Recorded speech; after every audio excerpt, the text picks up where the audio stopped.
It's Monday, May 12th, and you're listening to the Geek at Geek News Central. This is show number 948, sponsored in part by GoDaddy.com. Get 32% off at GoDaddy or pick up a new domain name for $2.95. All of my specials for GoDaddy can be found at geeknewscentral.com/GoDaddy. Hey, folks, do you think your car in the future might kill you? We're going to be talking about that and a lot more on tonight's show. You know what comes next? Strap in. Here it comes. All right, people, I need a go, no-go for the Geek News Central podcast. Digital archive recorders. We're go fly. Microphone. We're go fly. Video feed. Go. Web browser. Go. RSS data stream aggregator. Go fly. Interflux Toddism suppressor. All right, I'm confused. Host readiness check. Welcome to the show. Welcome to the show. The Geek News Central podcast is a proud member of the Tech Podcast Network. If it's tech, it's here. All right, ladies and gentlemen, we are ready to go. Cue Todd in 5, Button, who's got the button? 4, There is no cause for alarm. 3, Everybody hold on to something. 2, Just press the button. 1. Hey, everyone, welcome to Geek News Central. Of course, my name is Todd Cochran. I want to welcome you to the show today, and I got a great program lined up for you. And, of course, I want to give a shout-out to all of our longtime viewers and listeners, part of our Ohana here at Geek News Central. Thanks for being here, and, of course, thanks for staying subscribed. We want you to definitely get the word out on the show. Lots of exciting things happening here at Geek News Central. We're talking about that in just a few minutes. But, of course, if you're brand new to the show, we want you to take some time and make sure you get over to geeknewscentral.com and check out really all of the great content on the website. We've got a great team of writers over there, which we're going to start adding to here shortly. But great team of writers and lots of great content. A Gadget Professor, Robot Underpants, of course, this show, Geek News Central, and our special media events as well. And also, the regular blog and tech content that's on the website. You can get subscribed to the show, the second column of the website. There's some links there via RSS feed or via iTunes. Grab one of those and get subscribed. And, of course, you can get hooked up with our newsletter as well. The newsletter really covers everything. It comes out immediately following the show. It covers everything that I'm going to talk about tonight. So we definitely want you to be engaged with the newsletter and really have that as your first thing you wake up Tuesday or Friday morning and know it's in your inbox waiting for you. And you can kind of go over the show real quick before you hit play on your mobile device or however you're listening to this particular show. Again, we want to thank all of you for being here. And, of course, we're part of the Tech Podcast Network over at techpodcast.com. So definitely check out all the great shows, again, over at techpodcast.com and sister site tpn.tv.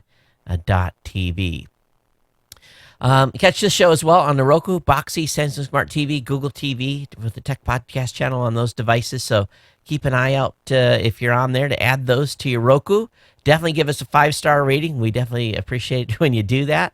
That helps us be found and rise higher in the rankings on those devices. So if you're sitting in your lazy boy right now, or if you're on the couch, or if you're in your man den, or ladies, wherever you may be, hey, we want you to definitely plus up us on all our different subscription areas via iTunes or wherever it may be. And we appreciate any positive reviews, of course, as well. Of course, this show is sponsored in part by our good friends over at GoDaddy.com. Of course, GoDaddy's been a longtime sponsor here at Geek News Central. Of course, we want you to look at all the special promo codes we've got available for you at geeknewscentral.com/GoDaddy. And there's savings galore. Really, there is. And, if you forget the address, all you got to do is go down. There's a link right on the website. There's a banner there. Grab that.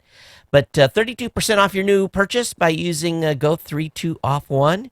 25% off your purchase, including new top-level domains by using Go25Off5. 50% off new hosting plans. 50% off website builder. And, of course, again, the $2.95.coms for new or transfers for the first year. And then, of course, we've got a variety of other codes as well. But GoDaddy is a great place to host a website at. Lots of services there. Everything you need to be online, in business, whether it be a shopping cart, whether it be custom development, whether you need a massive server or a small one, they really have it going on over there. And we definitely want you to consider GoDaddy for all your web and domain name needs. And again, we want to thank them for being a sponsor here at Geek News Central. And again, spread the code. Let them know all around the world that you can save lots of money using my promo codes. Okay, so off the little melodramatic there and into my short stack tonight of stuff that we've got to talk about. I had a YouTube listener or viewer, YouTube viewer email me and said, dude, first 10 minutes, you just talked about stuff. How come you're not in the content? And I had to, basically do the review that, at 946 episodes, actually 948 episodes. We spent some time at the beginning of the show just kind of chatting a little bit. This is an hour and 10-minute show, so it's not your typical 3-minute gun and run type of podcast or gun and run video on YouTube. So just be aware of that. If you've clicked the play button on YouTube, we want you to stay and hang out for a little bit, but don't forget that you can come over to geeknewscentral.com and actually subscribe via the podcast link and just get me on the mobile. Get me out on the roll while you're in the car, in the gym, wherever it may be. But anyway, just drop that explanation there. And if you're new to the show, that's a big part of this too. Just remember that we are, we spend some time at the beginning of every show. So really what was going on this past weekend, of course, it was Mother's Day, and I hope everyone called their mom. I sent my mom flowers from proflowers.com. She got a beautiful big bouquet of roses. And if you forgot or you were late or you neglected to do so, you can still get some flowers at proflowers.com. All you got to do is click on the link on Geek News Central. They get you a special deal, I think $20 for a dozen roses. Definitely send them over. It's never too late. Maybe send them as "I'm sorry I forgot" type of thing. But I talked to Mom on Sunday and everything. She was doing good. And so looking forward to having her out here on the 19th. They fly in for my daughter's graduation, which is a week from Thursday. So that is a little bit about the programming note. There may or may not be a show this coming Thursday. Originally scheduled not, but we've had a few things shift. It may work out. If it doesn't, I'll let you know via email the reason why there was no show. We just plan right now that there's not, and if there is, you guys will be surprised. But definitely a week from now, Thursday, definitely no show. It's not going to happen that night. Too much stuff going on from a family standpoint, and it really one of our big milestones in any family's careers when they have one of their children graduate from high school. So moving to that next stage of life, and with that, parents that have went through having a teenager, making the transition. How did you survive?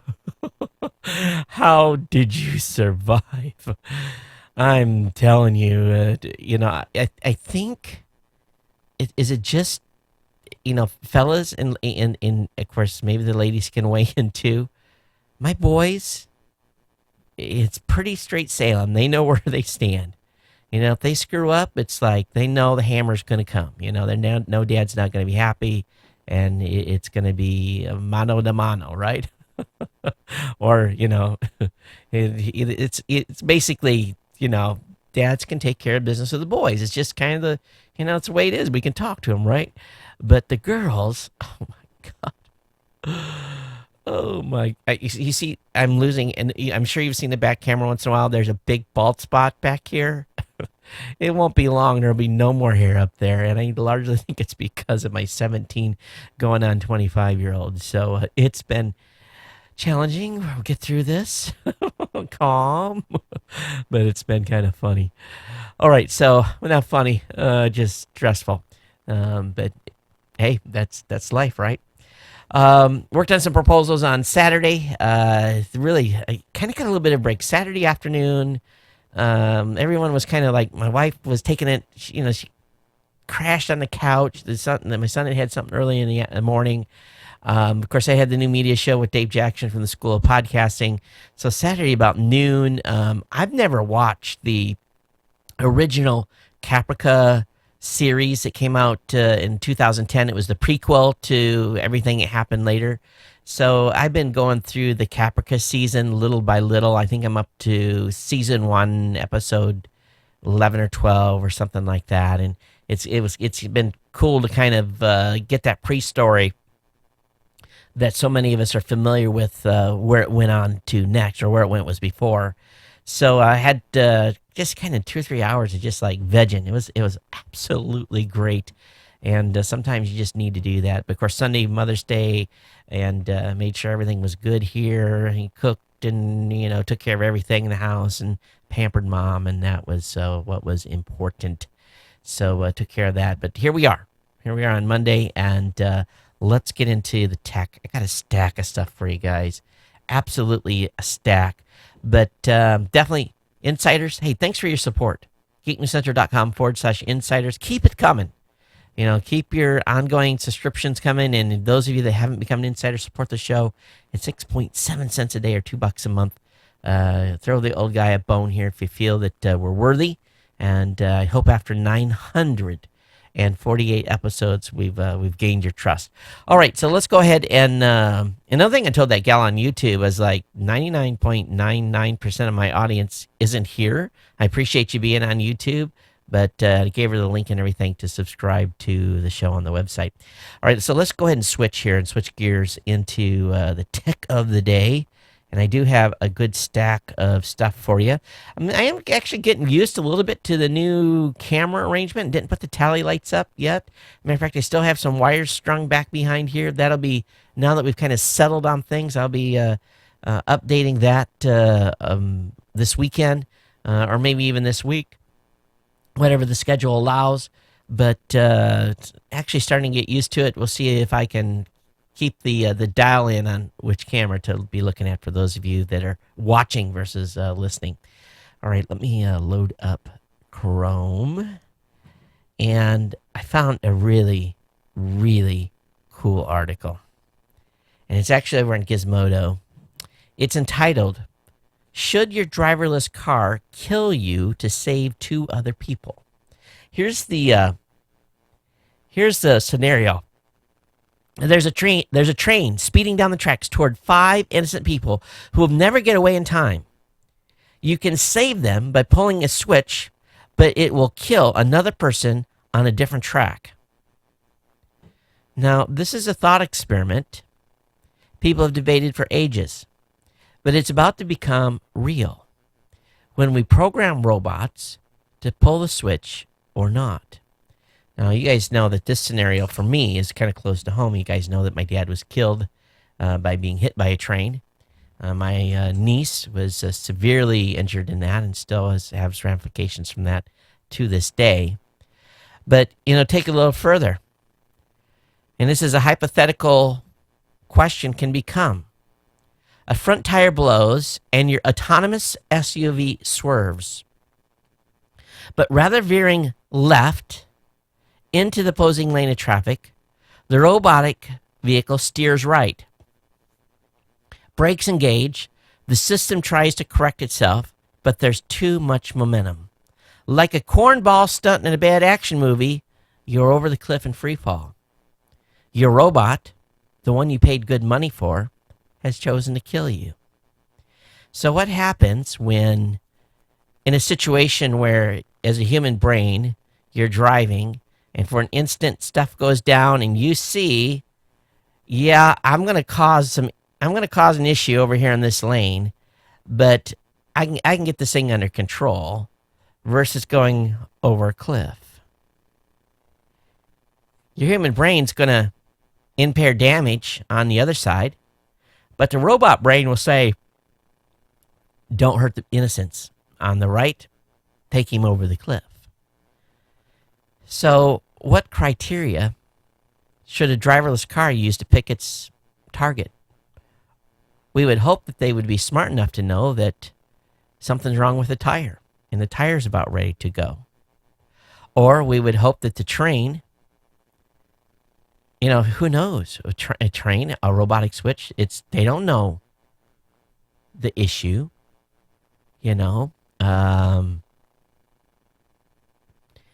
So will people be able to take control of the vehicle after an action has been implemented and the robot is trying to, basically run its program?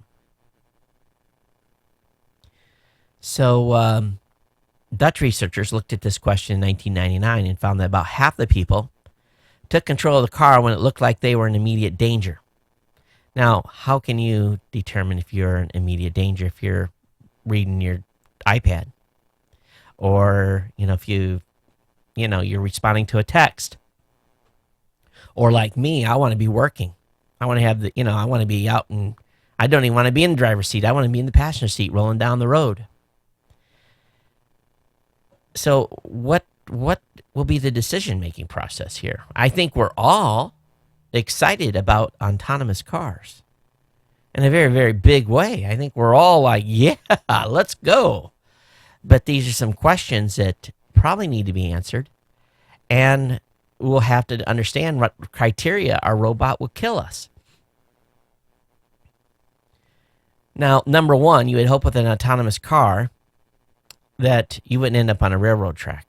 But at the same time, if you are still in this age and the robotic switch operator has been upgraded and has sensors to determine if there's obstructions on the track or not, can discern how many bodies there are, makes a decision and say, okay, do I take the 5 out on the left or do I take the 2 out on the right? And I think the robot's going to say, take the 2 out on the right, and the 2 on the right may have been in a safety zone at the time when the robot flips the switch. The future holds a bunch of complicated roboethic questions, and we're going to have to hammer this out.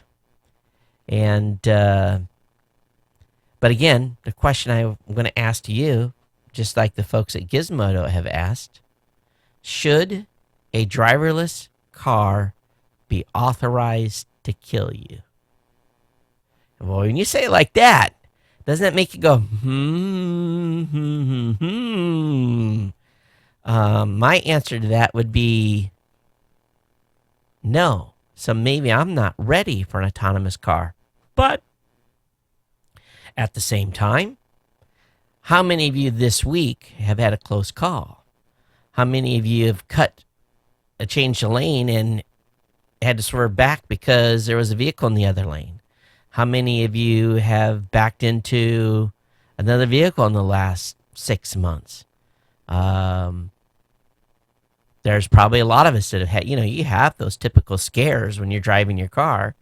You do the old right-hand blinker, you do the quick look, and you change lanes, and you didn't really look. You just kind of went through the motions, or maybe you didn't even look. Maybe you trusted your sideboard sensor like my car has. I tell you, those sensors can get you in trouble. I've really had to force myself to be using standard driver habits, because what I found is I flip the blinker and it's going, it's beeping at me, and I'll start to initiate the lane change, totally ignoring the beep and have not looked because I'm trusting that thing, but I've also got my brain is somehow on ignore. So sometimes I drive with a blind spot monitoring turned off, so that I don't get overused to it, and make sure that I know that I'm looking instead of doing the lane change. But it is an interesting time that we live and where we could be headed from here. So again, love to hear your comments. geeknews@gmail.com is the email address. Should a driverless car be authorized to kill you? Let me know what you think. Love to hear your thoughts. Now, we've been talking a little bit in this show in recent months about people that are using these skull caps to supposedly improve brain function. And I think we all can agree that some of that stuff is a little bit scary. And, the brain's a pretty complicated animal. And they're actually stimulating parts of the brain that, are supposed to, help them with thinking processes. But now, scientists have came up with some new stuff, and this is again going back to electrical shocks. They're basically saying electrical shocks could hold the key to manipulating dreams. Ever wanted to have more control over your dreams? I know sometimes maybe we'd like them to last a little bit longer, but a new study into how electricity affects the brain is enabling scientists to influence the way people sleep, giving hope that it could one day be used to improve the quality of your night's rest by stimulating the frontal and temporal positions on volunteers' scalps, all of whom had never experienced lucid dreaming before. Now, what lucid dreaming is when you know you're dreaming, when you're kind of like, oh yeah, this is a dream, but this is cool. I'm going to hang out here a little bit. We've all had that a little bit. You're kind of awake, but you're not. And I feel that if they're allowed to do that, people that have these horrendous nightmares and have sleep insomnia because of these types of issues may be able to possibly this therapy could be used to help them control the outcome of their dream. Now, haven't you always kind of wanted to drive a dream one way or the other? So it's pretty cool. But this is some science is going on right now, and we'll see where this leads. But electric shocks to the brain, I still don't know if that's going to be a good idea or not. Hey, we're on Vox.com. Their big cable says that broadband investment is flourishing, that they're spending a huge amount of money. But as Vox has determined, their data says otherwise. And I'm going to scroll down here.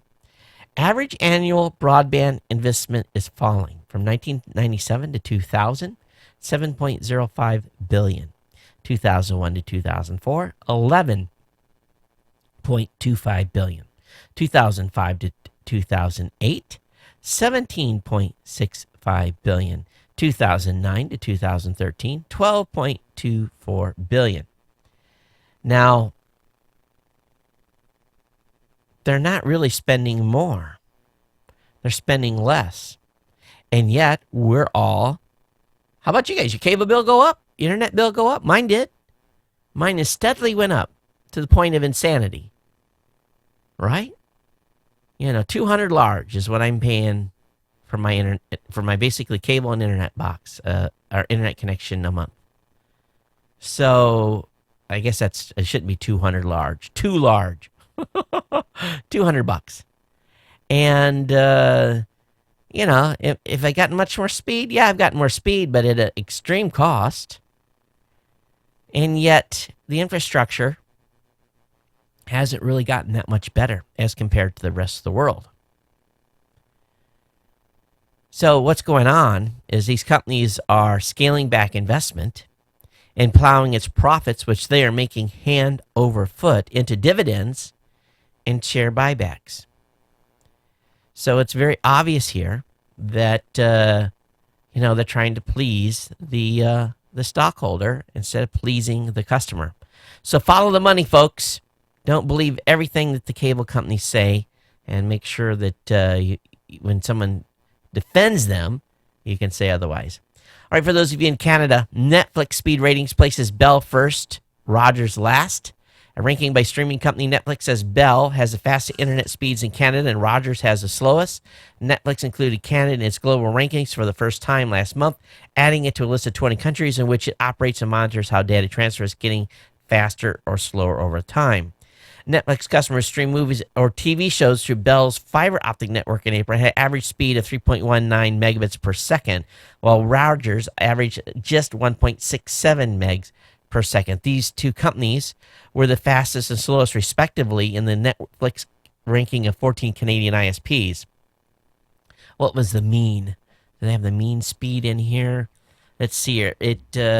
Let me just go through them real quick. Bell Canada 3.1, Bell Alliant 3.1, Shaw 3, Videotron 2.8, Codeco 2.7, Eastlink 2.7, Tech Savvy 2.7, Distributel 2.7, Telus 2.5, Bell Canada DSL 2.5, Alstream 2.5, Sasktel 2.24, Bell Alliant 1.79, and Rogers 1.67. So the average U.S. speed happened to be 2.33, while it was 3.49 in Netherlands, maxed out at 3.49, with 3.21 in Sweden and 3.167 in Denmark. So the slowest country was Costa Rica with an average speed of 1.18. So nice to see Netflix post these numbers, see who's fast or slow. We are definitely on the slow end of things just about everywhere. When I canceled my Clearwire connection here that we were using as an extra connection, that thing just sucked. And I probably should have canceled that thing about a year sooner, but just the need for speed is there, but these folks are continued to, in my opinion, not deliver real well. Okay, I don't know if I talked about this on the last show, but there was a near midair collision with a drone. And the FAA may not have full authority to regulate drones just yet, but it appears they're going to crack down on drone use. What's happening here is the administration's Jim Williams has revealed that an unmanned vehicle nearly smacked into a U.S. Airways jetliner in Florida this past March. It came so close that the pilot was initially convinced there would be damage, while the remote control aircraft was already violating flight rules, flying at 2,300 feet. It was supposed to stay below 400 feet. The FAA is basically used this instance to argue for a better safe than sorry approach to drone rules. And the FAA has plans to clamp down on its proposed rulemaking for commercial drones in November. So, this is doesn't bode well. So drone operators out there, hey, keep it down where you're supposed to keep it. A midair collision, it doesn't matter if you got a big airline, which let's look at a wide body, a nice 777, big, fat, long, powerful aircraft. If a drone hits that airplane in the right location, depending on how big it is, it could, it's just metal against metal, folks. It's not going to end well. It really isn't. Shred part of a wing, go into a motor. Let's say it does an actual head-on collision. It's gonna bode very well. It's got internal velocity, speed of the drone, speed of the aircraft. If it's a merging type of situation where they're encroaching each other, usually the guy with the biggest bulk is going to win. But it's not to say that it's not going to end in a flaming fireball as a aircraft augers into the ground. So these drones typically have one eyeball. And it's on a pedestal, and it may be an infrared or IR camera, or it might be just and it can't see. It has no peripheral vision. It can't see behind it at the same time. It can't do a wing to wing check. It's not scanning up and down. A human, when a pilot's in the cockpit, I think the rule's 90-10, 90% out the window, 10% in. The pilots are supposed to be looking. Yep, look down at the instruments.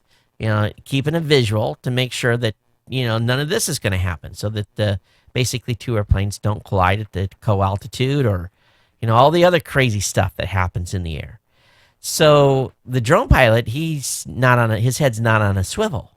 His head's being controlled by some dude with a remote control, who reaches down, gets a cup of coffee, drink a cup of coffee, probably doesn't have a cigarette, but he doesn't, it's not the same. He's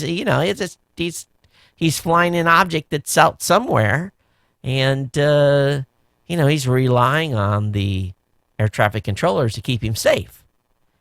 And this is not the case on some of these smaller ones that are not supposed to be operating at these higher altitudes. So we'll see where this leads. Now, speaking of airplanes, if you are of the rich and famous, Uber is offering private jets for the rich kids. So you can now, they have a smartphone-based cab service. This is launching Uber Jet. Again, it's a private airline service to operate during the forthcoming Cannes Film Festival. Between May 12th and 18th, users can book an Uber Black car to take them to Paris Airport, where a Uber Jet operated by Goodwill Airlines will fly you to Cannes, and then a second car will it will fly you to Nice, and then a second car will drive you down the road to Cannes. The price for this service is $8,930. It looks like, is that one way? And you're able to split that between 3 other passengers during the journey. So remember, if you take the train, 5 hours, $200. Or $9,000 for a very short flight. This is kind of funny. So you have to be in Paris. You can't catch a flight here. You have to be in Paris before you catch the flight. The trials and tribulations of the rich and famous. Well, you have to feel for them, right? All right, I want to talk about smart plugs. We're starting to see more of these come on the market, and there's a new one that's got a Kickstarter going on. It's called Sam. It packs full home control into a power strip. So, home automation gadgets is really turning me on. I was actually talking with some folks over at, was it Linksys? Someone's sending me one. They're just sending me one device that plugs in the wall, talks to my network, it's tied into a smartphone. I get to see how much energy is being used, control it, and so forth. And I basically said, hey, why not, let's do my whole house. I'll put one of these in every plug in every part of the house, in the in the garage, in the bedrooms, here in the studio, and we'll really do a big case study on really how much more energy is being used and how much. And this is a big pet project for me. And they said, well, how many plugs do you need? And I said, well, about $1,000 worth. And they didn't want to do that, but you can get in on this home automation buzz, and if you've got some suspect circuits or you want to control some circuits with your mobile device, this new SAM is going to allow you to remotely turn things on and off. Those aren't necessarily new, but this is something that's new about this power strip. It also houses sensors for tracking motion, temperature, and ambient light. With a companion app, this allows additional tech. Basically, you can develop smart rules for automated tasks. It's kind of like IFTTT for the house. For example, you can dial in and tell Sam to turn on a fan when the temperature rises above a certain degree, or flip on the lights when it starts to get dark. Heck, you can even use the motion sensors to flip on the lights if someone gets in while you're out. What's more, the SAM plug and strip can also manage the energy use of whatever devices you happen to have plugged in. And there's 30 days left on the Kickstarter. A $49 pledge will nab you a single smart plug, and $109 nets you a strip. I'm going to be getting in and grabbing some of these. So this is exciting stuff. I know other people are coming out with different devices, but there's 100 different uses for these things. So get in while you can, okay? And I'll have the link up in the show notes for you tonight. SpaceX court action against the ULA. They may have made their challenge too late. There was a 90-day window. The Air Force is indicating they may have filed their lawsuit too late. So they may be out of luck just based on the bidding rules that were in place. Virgin Galactic passengers may just miss going to space. According to the customer contract, those signing up for their $240,000 flight on Virgin Galactic spaceship, the company will bring you to at least 50 miles above sea level. Now, the problem is that the internationally accepted boundary for outer space is 62 miles above sea level, known as the Kármán line. Virgin is trying to get around the issue by claiming it's using a definition of space used by NASA in the 1960s. There's a big difference between 50 miles and 62, but 50 miles is pretty high, considering the International Space Station's out there at about 250 to 300. But $240,000, I think they deserve to try to get to that 62-mile mark and can officially claim I was in space. If I had the money, I'd do it. I really would. That'd be a good Kickstarter. Send Todd on Virgin Galactic for $240,000. I bet it would raise about $10. All right, the U.S. Navy has released a stealth e-reader for sailors. Now, think about this. You're aboard ship, or you're on a submarine, or certain type of activities, and the Navy says you can't have your smartphone here. You can't have your tablet. You can't use this stuff on the ship. It's not happening because many of these devices are capable of generating hotspots. They can't be turned off. For security reasons, these new e-readers will have no ports, Wi-Fi or roaming data capabilities. 5 devices are going to be distributed. A whole whopping 5 are going to be, and remember, on a submarine, there's a lot more people on there than 5. The 5 devices will be distributed among each U.S. Navy active submarine. A broad range of books will be available from classics to bestsellers. At this time, only submarines will receive the devices, explained Nellie Moffett, manager of the Navy General Library Program. There will be 5 per submarine. Now, when I was in the Navy, man, the Navy library was, when we were overseas and, it was before the digital age, the library was the place, man. We all went to the library to get magazines or read magazines and check out books. And really, that was a lifeline for us. Having comfort of home on base. But really, that's kind of changed. And I don't think the Navy libraries are as robust as they used to be. And especially on ships, there's a limited amount of room for libraries. And imagine a submarine, everything's stuffed into every nook and cranny possible. So for a sub, it's kind of hard for them to have, quote unquote, a lot of books on board. But yet these guys are, they're spending whatever time they spend underwater. That it would get kind of boring, you'd think, so they want something to do. But traditional e-readers are not permitted on many Navy vessels, as their GPS, Wi-Fi, and roaming data features can give away the position to an enemy combatant. So basically, these portability units that are lacking all this stuff is going to be allowed. And as a result, the e-readers come preloaded with about 300 books selected from the General Library program of 108,000 titles. So pretty cool stuff for our sailors out there that have to go to sea on our submarine fleet. Yet another ISP is using your cable modem to offer free Wi-Fi. Now, what do you think about that? You get a modem from your cable provider, you plug it in, you set your stuff up, you set your password, you're all good, and then you go check the network and hey, my ISP's got a hotspot here. How did that happen? You unplug your modem and the hotspot goes away. So several internet service providers in the United States use subscriber cable modems to broadcast free Wi-Fi hotspots to other customers in the area.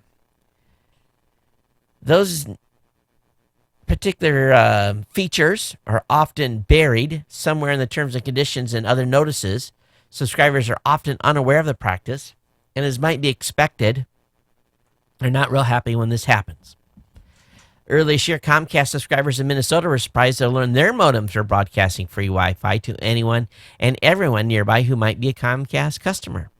While ISPs claim these free Wi-Fi networks are secure and completely separate from consumers' home internet service, the continued threat from hackers who find new ways to steal our data is a concern that might still weigh heavily. So you imagine they've opened it up. They've got a side of your modem that's basically allowing every John, Dick, and Harry to get into your system and go do stuff that you would not know, but supposed to be separate. But apparently now customers are being reminded once again that Cablevision will also use its customers' home internet modems to broadcast free Wi-Fi hotspots. Cablevision confirmed during recent earnings call that it's upgrading its Optimum online modems in order to add free Wi-Fi hotspot functionality. Once the upgrades are complete, Cablevision will offer more than 1 million Wi-Fi hotspots around the country. It should be noted that Optimum online subscribers will have the ability to disable the free public hotspot feature on their modems. What do you guys think about this? I'm just going off and saying, hey, Todd, we're going to turn your modem on and we're going to let your neighbors get access for free.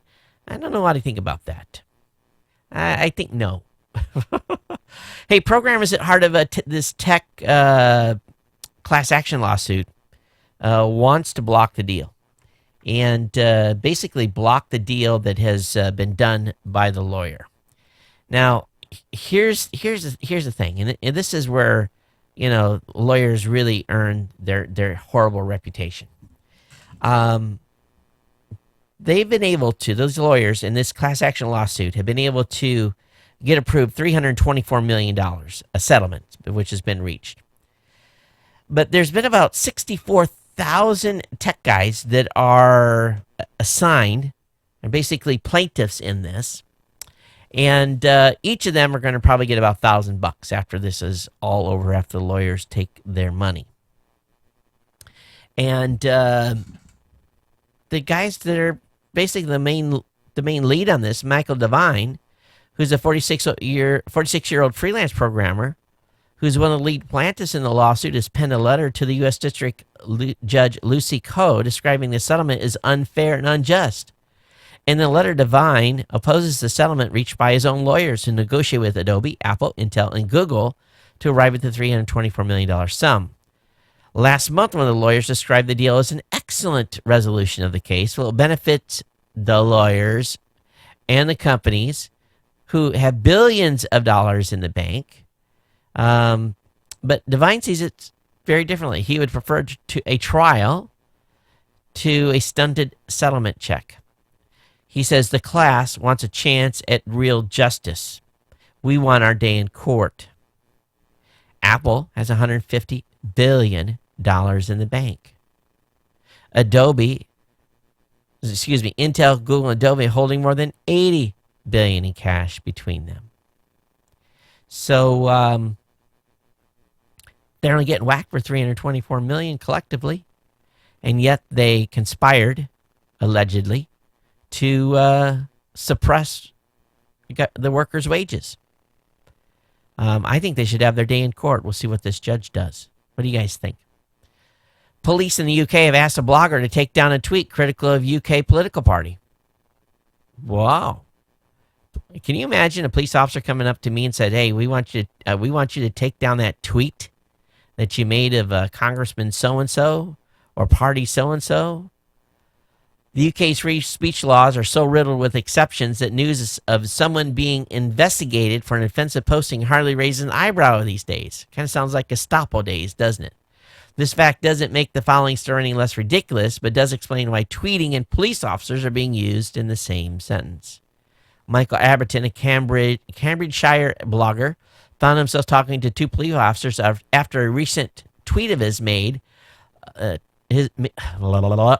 talking to two police officers after a recent tweet of his made a UK Independent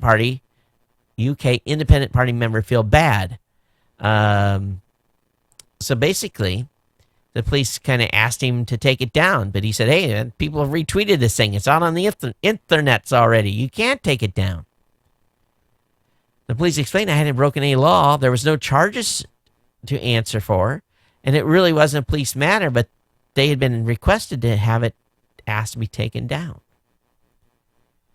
Now, what happened in the 1930s in Germany when the Gestapo came knocking to the doors, or the political parties came to the door and said, we don't want you talking about or supporting this other party. You have to remove your signage from your home, or whatever else happened.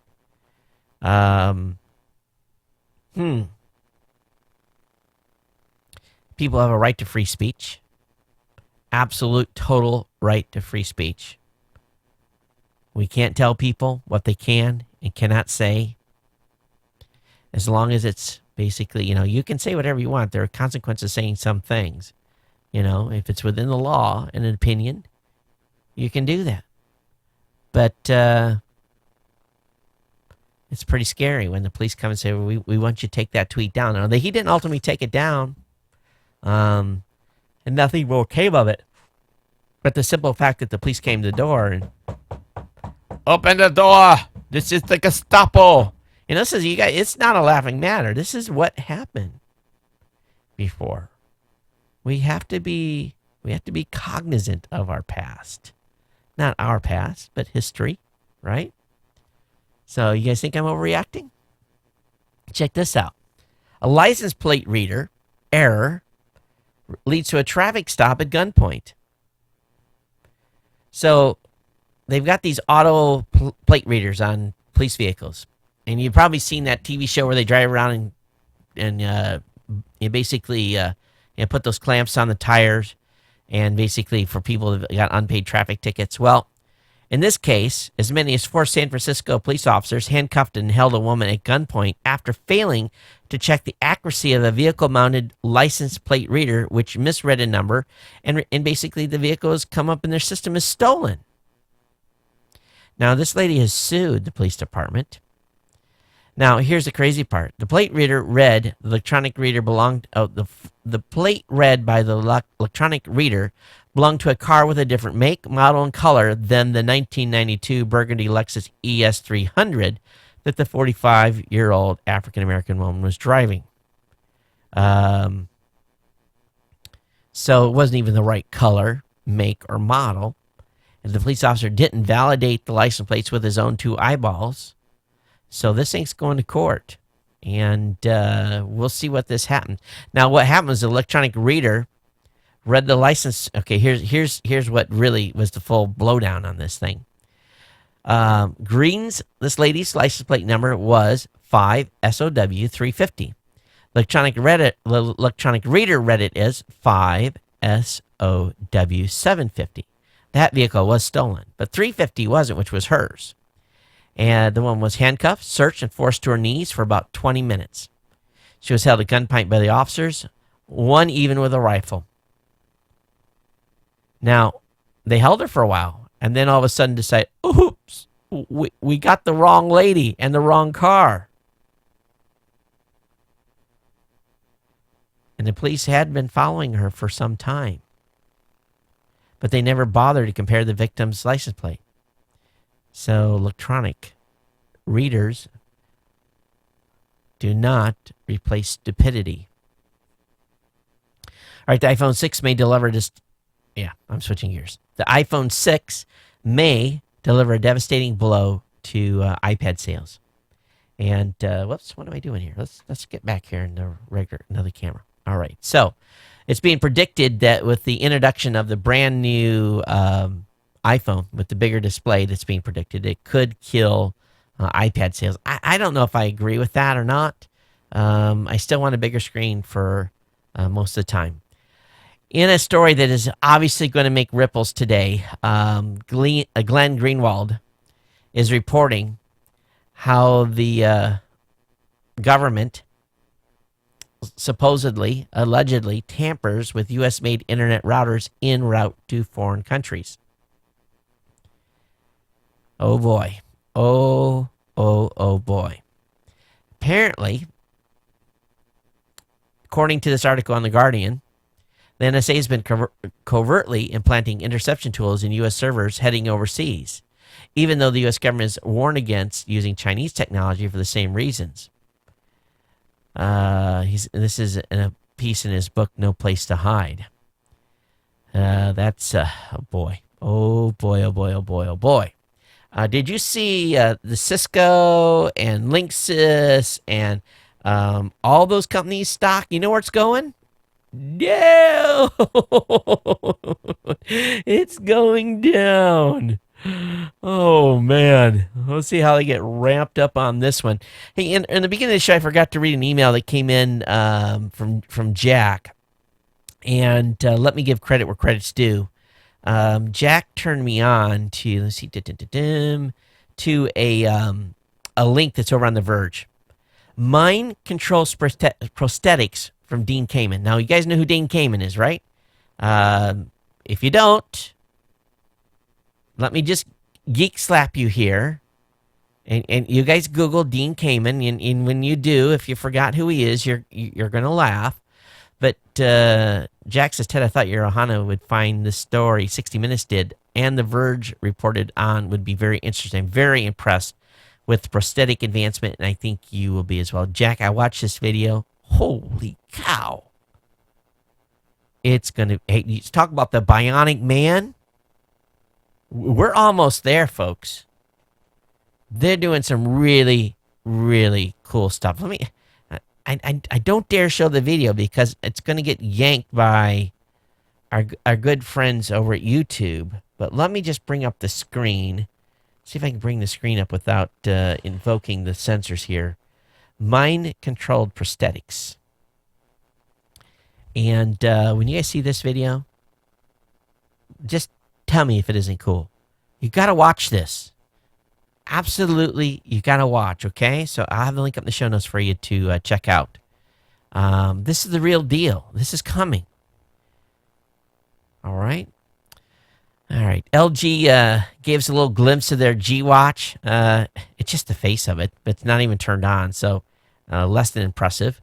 Sadly, an $8 million robot sub just sank 6 miles to the bottom of the an $8 million robot sub just sank 6 miles to the bottom of the sea.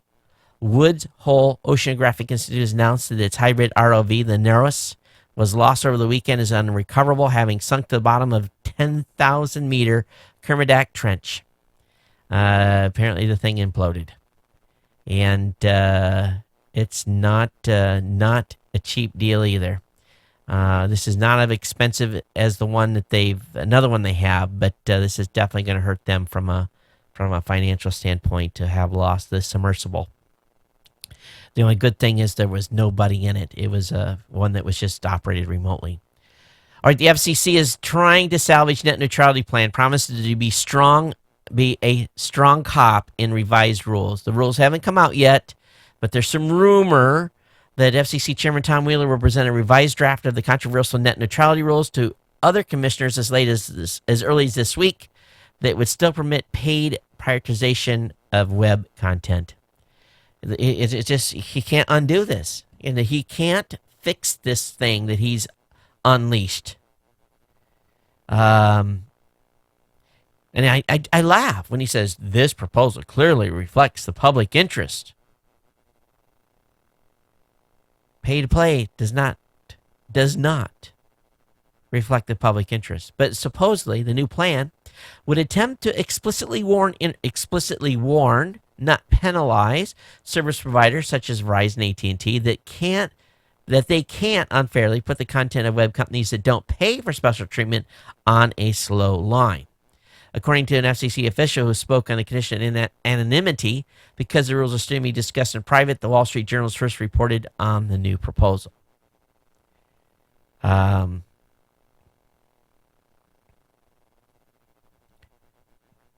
official said that the new draft asked the public to comment on whether paid prioritization should be banned. Absolutely. But apparently Wheeler will not drop his proposal to allow the controversial practice. The agency will vote on the plan on Thursday. The public will be able to comment on the proposal for a total of 60 days with the aim of finalizing the rules by the end of the year. Get your phones rolling. Get your pens rolling. Get your emails rolling. Get this thing stopped. Okay? You have a Nest thermostat? Have you had air conditioner issues? Some people are saying the Nest thermostat might be taking out air conditioning units. If you run into that issue, be aware there's a thread on it on the internet, okay? Also, if you're running Firefox, don't freak out. Firefox is testing advertisement in the new tabs. So you guys know that, let me bring this. This is Chrome. You guys know that when you open up a new tab, right, you get the little icons down the bottom. It basically helps you decide where you're going to go. Kind of a quick way to click something to go somewhere. Well, apparently they're putting ads in those boxes in Firefox. I'm not using Firefox very many anymore. I sure hope they don't do this. If it is, they do it's an option. I know they got to make money, but it's still, I don't care for it at all. We don't need ads being baked into our browsers. Hey, Apple's cut refund time for online customers. So if you're buying stuff online, you knew it took you up to 10 days to get a refund. They're now trying to process refunds within a week. Also, Microsoft is extending the Windows 8.1 update deadline for customers. They're basically giving everyone a 30-day retrieve before the patch cutoff acts falls. In other words, you're not going to get any more patches for the earlier version, supposedly after another month from now. So get up to 8.1, do that upgrade, and that way you'll make sure you get all the patches. According to Reuters, the air traffic system failure that happened last week was caused by a computer memory shortage. Basically, the system didn't just have enough memory in it, so I guess they went out and bought a couple of RAM sticks and updated their servers. Hey, do you have a spare $180,000 laying around? You can buy lunch with Tim Cook as a charity auction is available. Current bidding for coffee with AOL's Tim Armstrong is 0. The 8th annual charity auction to meet the executive of your dreams or nightmares is showing that the lunch with Apple's big boss Tim Cook will set you back 180K. Other tech leaders are basically proving less popular. Maybe I ought to bid on Tim Armstrong. I don't know if there's a minimum there, but I think that I could probably have some choice things to suggest to Tim about AOL. But it'd be a cheap way to get access to this guy. Very, very cool. Hey, you want to meet Cher? $8,500. Backstage meeting with Cher. I bet you that's a hi, honey. Thanks for coming to the show. See you later. That's probably what your $8,500 buys. $8,000 will buy you lunch with the former chairman of the Federal Reserve, Ben Bernanke. I think I want to meet with the guy that just released his book. It's basically saying he's been told to lie. I don't know if I'd want to be seen with Ben Bernanke. I don't know. I don't know if I'd want to have lunch with that guy or not. Hey, let's look. The first images have been released of the new helicopter for the president.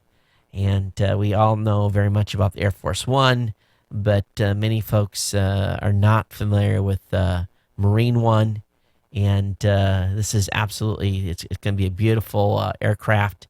Not cheap in the least. Now, you have to understand, when you're building a aircraft that essentially can't fail, it's going to be a lot of money. Now, Sikorsky is getting $1.24 billion to produce 6 VH-92s for development training, followed by 17 more Marine Ones by 2023. And the depiction of this new aircraft is online. And really, people think $1.24 billion. Okay, so if you think about that's for 6, that's $200 million a piece. Probably the electronics alone, if I was guessing, if I was just going to guess, there's probably $50 million in electronics alone that's going to be in this thing. Maybe 100. The aircraft isn't really going to cost that much, but just getting it up, setting it up, making sure all the safety systems are in there. Because it's got to protect the man, right? We can't have any idiot do anything stupid, and so this has to be an incredible aircraft, and so I don't mind the dollars being spent at all, and we just need to be aware that the price of freedom, the price of protection of the president comes at a significant cost. And as a taxpayer, I'm willing to bear that. Because it's just something that we are the United States, and I'm not saying that arrogantly for my foreign listeners, but we got to protect the man, right? Okay, so let's move on here. Rumors saying AT&T is close to a $50 billion deal for DirecTV.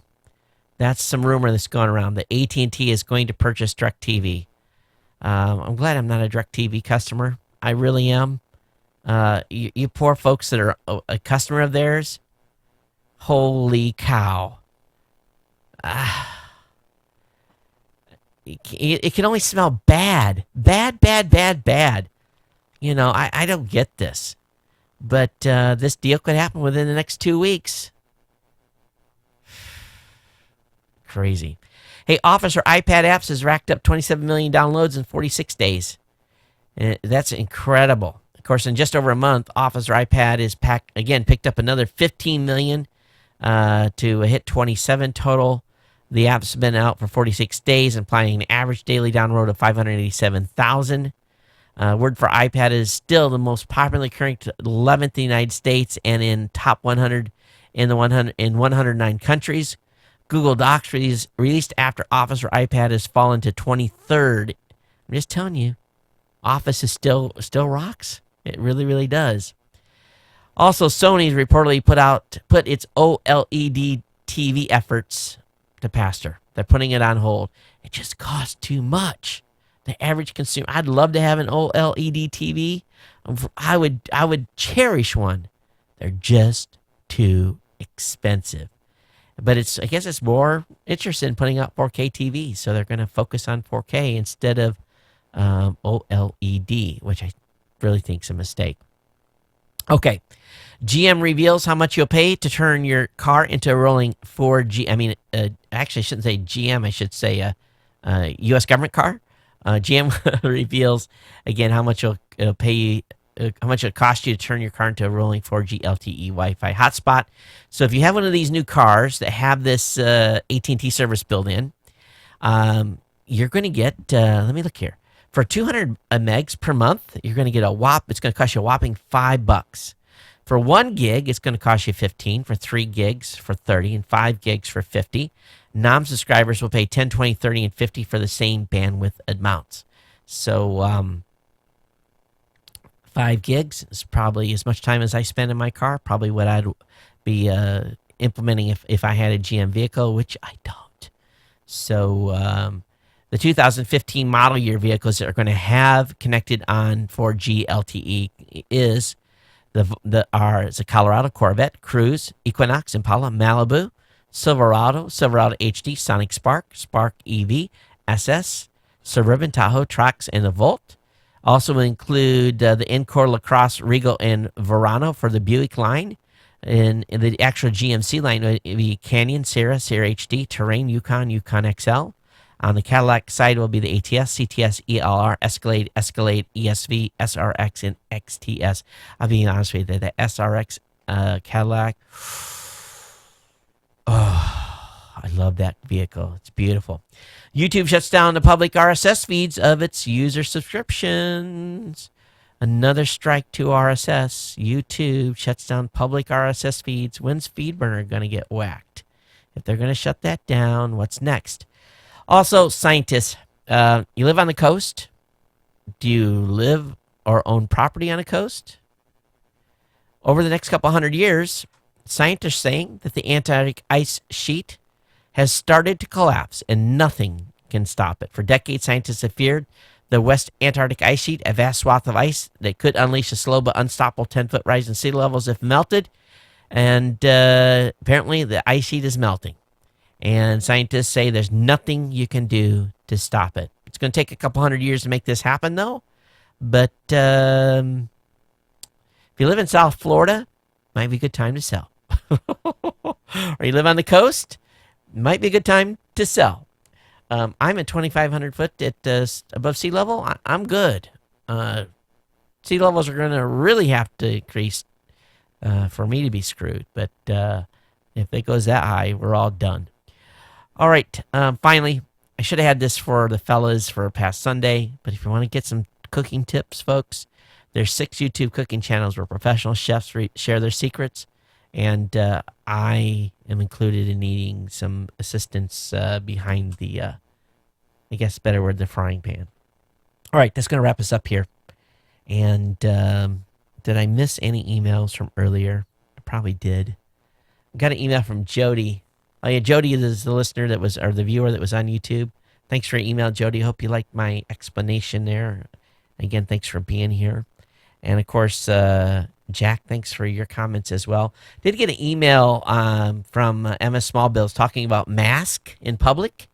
And you guys know I didn't realize that wearing a mask in public apparently is illegal. But he provided me a link. And I don't know if this is for the District of Columbia specifically. But anyway, I'll put this up in the show notes. How it's illegal in specific states to wear a certain type of mask. In North Carolina, even the little dust masks are illegal. So anyway, I'll have the link up in the show notes for you to look at that. All right, that's going to wrap us up here. I want to thank all of you for being here and being part of the Ohana. And thank you for your ongoing support. Definitely want you to consider becoming an insider. You can support the show for 6.7 cents a day or $2 a month by going to geeknewscentral.com/insider. We want you to send your links and articles that you found that you thought of interest that may be of interest to the Ohana. So definitely send those to me anytime, day or night.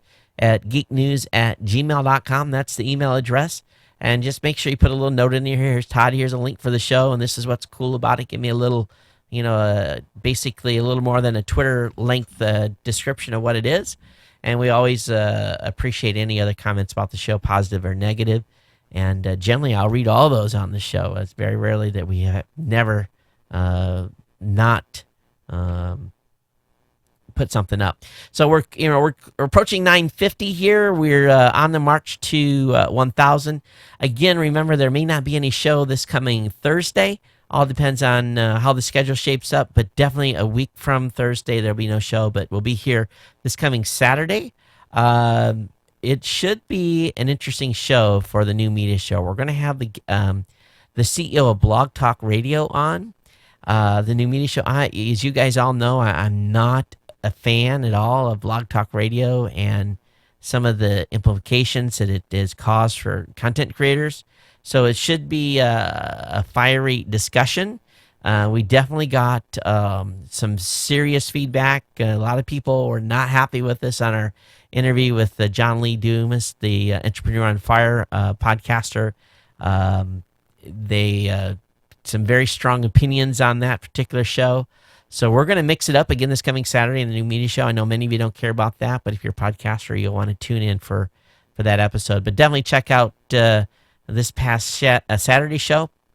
Of course, that featured Dave Jackson from School of Podcasting, and definitely check his site out, schoolofpodcasting.com. All right, that's going to be it. We're going to get out of here. Everybody have a good one. We'll see you next time. Aloha.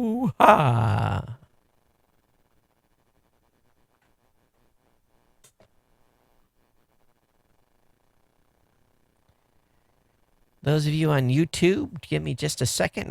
You guys are going to be salivating as well. See you later, YouTube.